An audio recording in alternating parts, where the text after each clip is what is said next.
Hello दोस्तों, स्वागत है आप सभी का हमारे यूट्यूब चैनल स्टडी विद जीवन में।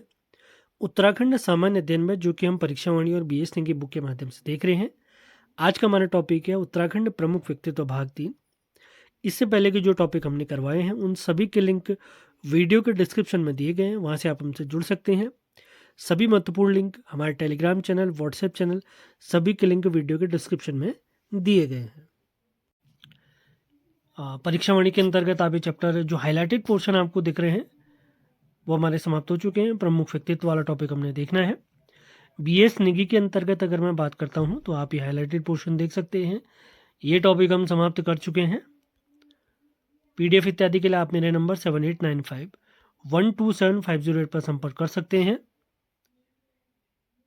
तो बीएस निगी के अंतर्गत प्रमुख व्यक्तित्व में ये हाईलाइटेड टॉपिक आपके समाप्त करवा दिए जाएंगे। बिल्कुल आगे बढ़ने से पहले आपसे कहना चाहेंगे, चैनल पर आप नए हैं तो इसे लाइक, शेयर और चैनल को सब्सक्राइब जरूर करें।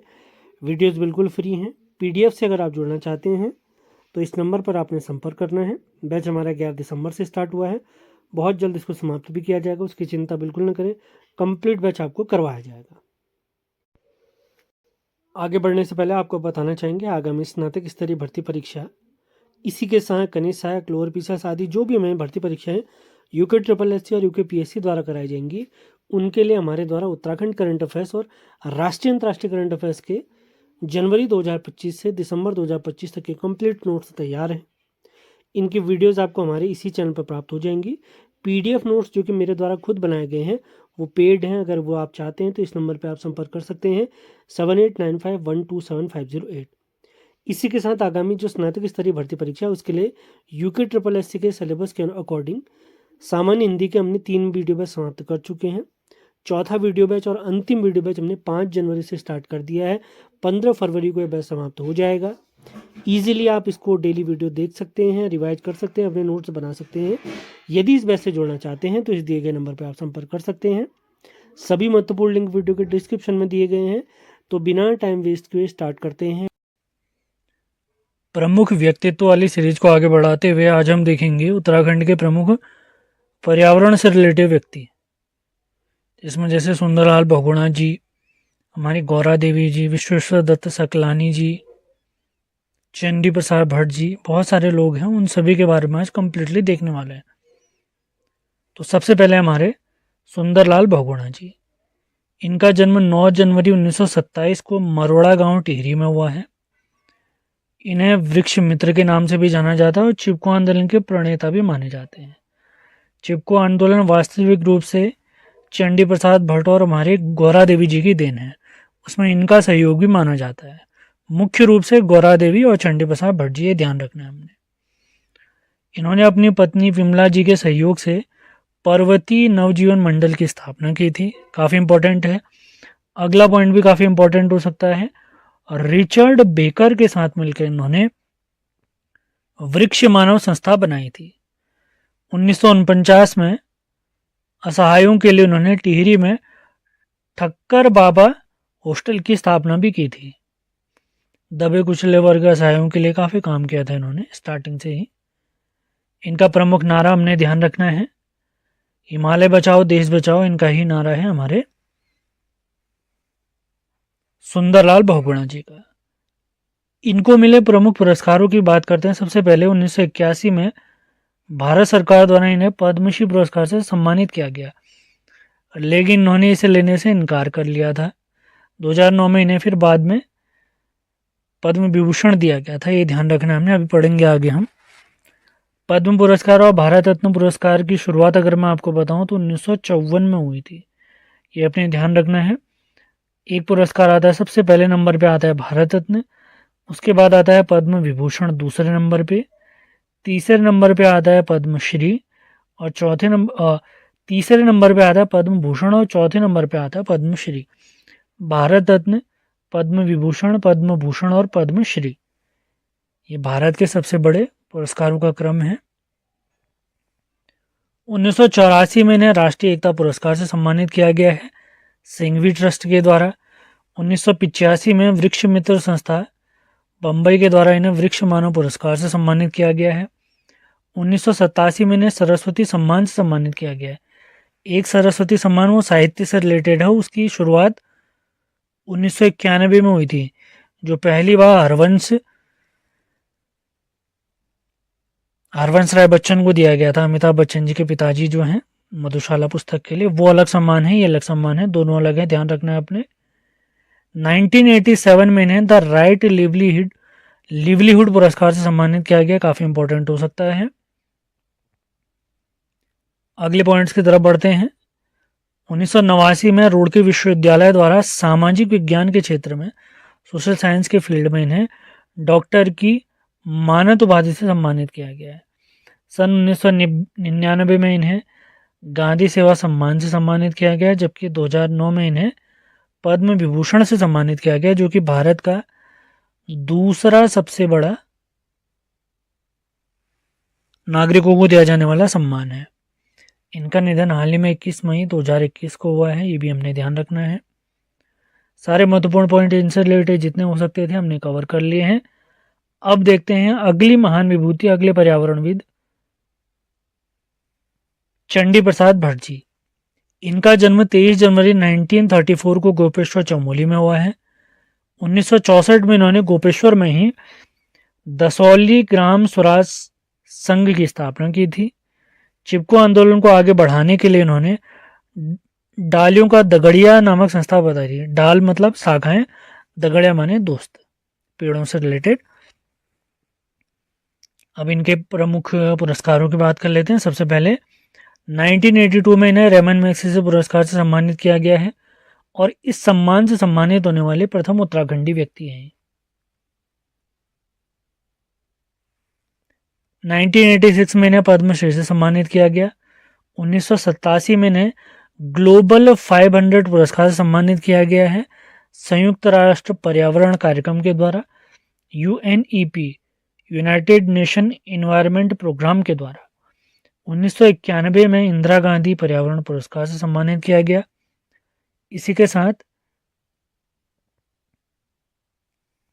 सन 2005 में इन्हें पद्म भूषण से सम्मानित किया गया है, भारत का तीसरा सबसे बड़ा पुरस्कार। 2008 में पंतनगर कृषि विश्वविद्यालय द्वारा इन्हें डॉक्टर की उपाधि दी गई। पंतनगर कृषि विश्वविद्यालय हम जानते हैं जिसकी स्थापना 1960 में हुई थी, पिछले लेक्चर में आपको बता चुका हूँ, और इसमें हमारे गोविंद बल्लभ पंत जी का नाम जोड़ा गया 1972 में। 2013 में चंडी प्रसाद भट्ट जी को गांधी शांति पुरस्कार से सम्मानित किया गया है। गांधी शांति पुरस्कार के बारे में आपको एक पॉइंट बता देता हूँ। भारत में जितने भी पुरस्कार दिए जाते हैं उन सभी पुरस्कारों में सर्वाधिक इनामी धनराशि इसी में दी जाती है। इनाम स्वरूप सर्वाधिक धनराशि गांधी शांति पुरस्कार में ही दी जाती है। गांधी शांति पुरस्कार की शुरुआत महात्मा गांधी के 125 वर्ष पूरे होने पर स्टार्ट किया गया था। आप लोगों ने सर्च करना है कब स्टार्ट किया गया था। 31 अक्टूबर 2019 को चंडी प्रसाद भट्ट जी को इंदिरा गांधी राष्ट्रीय एकता पुरस्कार से सम्मानित किया गया है। ये पॉइंट ध्यान रखते हुए चलना है। अब देखते हैं गौरा देवी जी, जिन्हें चिपको वुमन के नाम से भी जाना जाता है। इनके गांव में क्या हुआ था, धोखे से कुछ सरकार के आदमी, ठेकेदार इत्यादि जंगल काटने आ गए थे। तो सरकार ने जो रैणी गांव के हमारे जो पुरुष इत्यादि होते थे उन्हें मुआवजे के नाम मुआवजा देने के लिए उनको कहीं मीटिंग के लिए बुला लिया था। तो गांव में कोई भी पुरुष नहीं था, तो सरकार और ठेकेदारों ने मिलकर क्या करा, एक गांव के जंगल काटने लग गए थे। तो महिलाओं ने विरोध स्वरूप क्या कर लिया था, वो पेड़ों से चिपक गई थी। उन्होंने क्या कहा था कि भैया हमें काट दो, आप सबसे पहले हमें काटो, उसके बाद पेड़ों को काटना है। बाद में फिर इस आंदोलन को, चिपको आंदोलन को विश्व प्रसिद्धि भी काफ़ी प्राप्त हुई थी।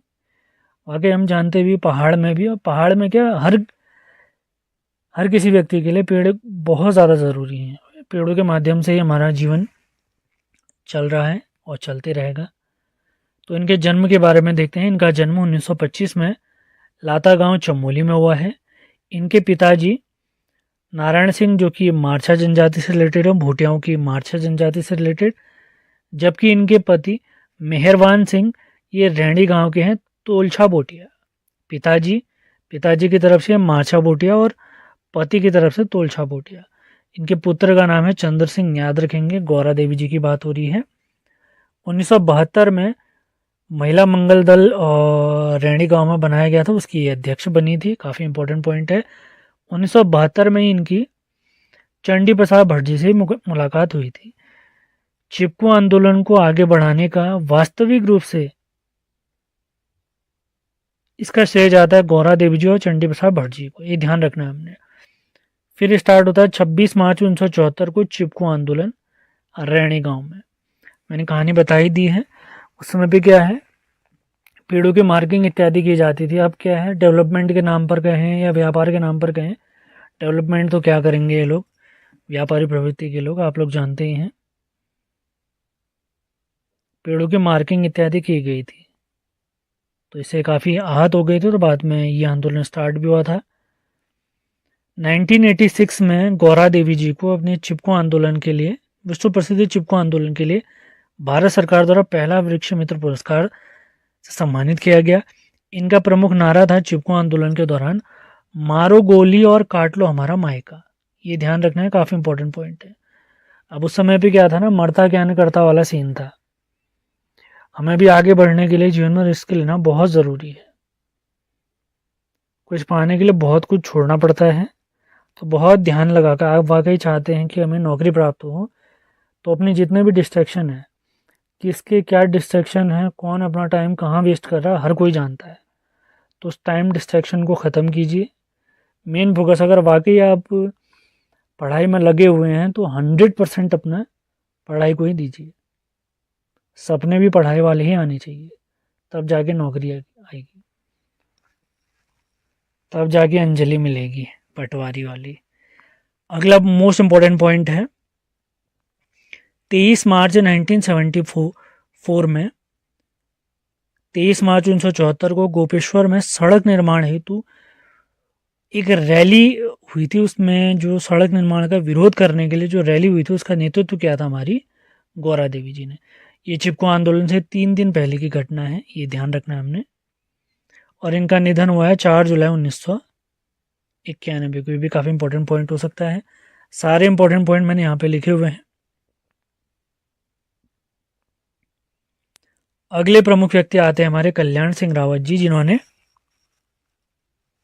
मैती आंदोलन चलाया था। मैती आंदोलन में क्या होता था, लड़की का जब विवाह होता था तो अपने मायके में क्या है, वृक्षारोपण करती थी और उसकी जिम्मेदारी वो खुद ही लेती थी। मतलब इसमें मेन रीज़न क्या था, लोगों को पर्यावरण की इम्पोर्टेंस समझाई जाए। पर्यावरण सही रहेगा, पेड़ पौधे रहेंगे तो हम बचेंगे, वरना कोई भी नहीं बच पाएगा। इनका जन्म देखते हैं 19 अक्टूबर 1953 चमोली के बनौली गांव में हुआ था। इन्हें मैती के नाम से भी जाना जाता है। इनके पिताजी का नाम त्रिलोक सिंह रावत और माता जी का नाम विमला देवी। इनकी पत्नी का नाम है मंजू रावत, ये ध्यान रखेंगे, इंपॉर्टेंट पॉइंट। 1974 में पर्यावरण के लिए इन्होंने हिमालय वन्यजीव संस्थान की स्थापना की थी। 1987 यानी 1987 में राजगढ़ी रवाई घाटी में स्कूली बच्चों के साथ मिलकर इन्होंने उत्तराखंड शिक्षा विभाग की सबसे बड़ी नर्सरी भी लगाई थी। ये काफ़ी इंपॉर्टेंट पॉइंट हो सकता है। 1995 में इन्होंने ग्वालदम चमोली से मैती आंदोलन प्रारंभ किया था। 1995 में पर्यावरण संरक्षण के लिए उन्होंने कुछ फेमस पद यात्राएं भी की थी, इंपॉर्टेंट हो सकती हैं, जैसे त्रिमूर्ति पद यात्रा, देवभूमि क्षमा यात्रा, गांव की ओर चलो पद यात्रा, रजत जयंती रथ यात्रा। उसी के साथ लोकमाटी वृक्ष अभिषेक समारोह टिहरी में, वृक्ष अभिषेक समारोह राजगढ़ी में भी इन्होंने आयोजित किया था। कारगिल शहीदों की याद में 1999 में हम जानते हैं कारगिल युद्ध हुआ था, जिसमें हमने पाकिस्तानियों को धूल चटाई थी। तो उन्हीं की याद में इन्होंने शौर्य वन और मैती वन लगाए हैं। सन 2000 में जब नंदा राज्यात यात्रा चल रही थी, तो उसी दौरान इन्होंने नौटी चमोली में नंदा देवी स्मृति वन भी लगवाए हैं। किसने? हमारे कल्याण सिंह रावत जी ने, कल्याण सिंह रावत जी। अगले व्यक्ति देखते हैं जिन्हें उत्तराखंड का वृक्ष मानव भी कहते हैं, जिन्होंने 50 लाख से अधिक वृक्षारोपण किया हुआ है अपने लाइफ टाइम में, विश्वेश्वर दत्त सकलानी जी। इनका जन्म सकलाना पट्टी टिहरी गढ़वाल में हुआ है। इनकी उपाधि है उत्तराखंड का वृक्ष मानव। इनके बड़े भाई थे नागेंद्र सकलानी जी, जो कि टिहरी राज्य आंदोलन के दौरान शहीद हो गए थे 1948 में। 1986 में विश्वेश्वर दत्त सकलानी जी को इंदिरा प्रियदर्शनी वृक्ष मित्र पुरस्कार से सम्मानित किया गया है। इन्होंने अपने जीवन काल में 50 लाख से अधिक वृक्षों का वृक्षारोपण किया है। इनका निधन जनवरी 2019 में हुआ है। ये पॉइंट क्लियर करते हुए चलना है। सारे इंपॉर्टेंट फैक्ट मैंने लिखे हुए हैं, बस ध्यानपूर्वक वीडियो सुनिए, अपने नोट्स बनाते हुए चलिए। जो पॉइंट आपको इंपॉर्टेंट लगता है उसे तो विशेषकर नोट करना है, नोट लिख के, विशेष नोट लिख के। अगले व्यक्ति आते हैं हमारे जगत सिंह चौधरी, जिन्हें जंगली के नाम से भी जाना जाता है। इनका जन्म रुद्रप्रयाग में हुआ है। मिश्रित वन खेती मॉडल के जनक माने जाते हैं जगत सिंह चौधरी जी। सन 2000 में इनके कार्यों के लिए इन्हें इंदिरा गांधी वृक्ष मित्र पुरस्कार, जबकि 2006 में इन्हें जगत सिंह चौधरी जी को, जगत सिंह जंगली जी को आर्यभट्ट सम्मान से भी सम्मानित किया गया है। उत्तराखंड वन विभाग के ये ब्रांड एम्बेसडर भी रहे थे कुछ समय। अगले व्यक्ति आते हैं अवधेश कौशल जी। पर्यावरण प्रेमी व खान माफियाओं से इन्होंने लोहा लिया था। अवैध जो खनन हो रहा था उनसे रिलेटेड इन्होंने सुप्रीम कोर्ट में एक जनहित याचिका भी दायर की थी, जो पर्यावरण के क्षेत्र में पहली जनहित याचिका मानी जाती है। तो 1983 में देहरादून मसूरी क्षेत्र में खनन को प्रतिबंधित करने के लिए सुप्रीम कोर्ट में इन्होंने जनहित याचिका दायर की थी। और पर्यावरण पर ये सुप्रीम कोर्ट में दायर पहली क्या थी, याचिका थी, जिसमें जीत भी गए थे। बाद में इस खनन पर रोक लगा दी गई थी। इनके एक प्रमुख संस्था है जो पर्यावरण रिलेटेड काफ़ी बेहतरीन काम करती है, रूरल लिटिगेशन एंड इनलाइटमेंट केंद्र। रूरल लिटिगेशन एंड इनलाइटमेंट केंद्र, ये किनसे रिलेटेड है? अवधेश कौशल जी से रिलेटेड है, जिन्होंने खनन माफिया से लोहा लिया था। अगले व्यक्ति आते हैं हमारे प्यारे पिथौरागढ़ के अस्कोट के निवासी पीताम्बर अवस्थी। इन्हें नशा मुक्त अवस्थी भी कहते हैं। पर्यावरण के लिए, नशा मुक्त राज्य के लिए, देश के लिए इन्होंने बहुत सारे काम किए हुए हैं। नशे पर इनकी एक फेमस किताब है जिंदगी ज़रूरी है। इसके अलावा इनकी कुछ अन्य किताबें हैं, जैसे हिमालय, उत्तराखंड के परंपरागत जल स्रोत, मंजुल हिंदी काव्य संग्रह, कुमाऊनी काव्य संग्रह हैं इनके, जैसे परछाई, बेटियां, मासिंग धर्म अपवित्र क्यों, स्तवन नित्यकर्म पद्धति। उत्तराखंड के परंपरागत जल स्रोत हाल ही में पूछा गया सवाल है, तो ध्यान रखना है हमने। सारे पॉइंट इंपॉर्टेंट हो सकते हैं। अगले अंतिम दो व्यक्ति देखते हैं। धूम सिंह नेगी सबसे पहले, ये भी पर्यावरण कार्यकर्ता रहे हैं, जिन्होंने चिपको आंदोलन से भी जुड़े थे सुंदरलाल बहुगुणा के थ्रू। इन्हें हिमालय प्रहरी पुरस्कार और जमनालाल बजाज अवार्ड से भी सम्मानित किया गया है। जमनालाल बजाज अवार्ड इन्हें 2018 में दिया गया है। अगले व्यक्ति आते हैं सुरेश भाई। 1994 भिलंगना नदी क्षेत्र में पेड़ों को कटान रोकने के लिए इन्होंने रक्षा सूत्र आंदोलन स्टार्ट किया था, जिसमें पेड़ों के साथ क्या है, रक्षा सूत्र बांटे जाते थे, ताकि लोगों को पर्यावरण की इम्पोर्टेंस समझाई जा सके कि पर्यावरण है तो हम हैं। तो इसी के साथ आज का सेशन हम समाप्त करते हैं। आज पर्यावरण से रिलेटेड जितने भी महत्वपूर्ण विभूतियाँ थी हमारे प्यारे उत्तराखंड की, वो सभी हमने कवर कर ली हैं। अगले लेक्चर में कुछ अन्य प्रमुख विभूतियों के बारे में देखेंगे। तो मिलते हैं अगले लेक्चर में। धन्यवाद।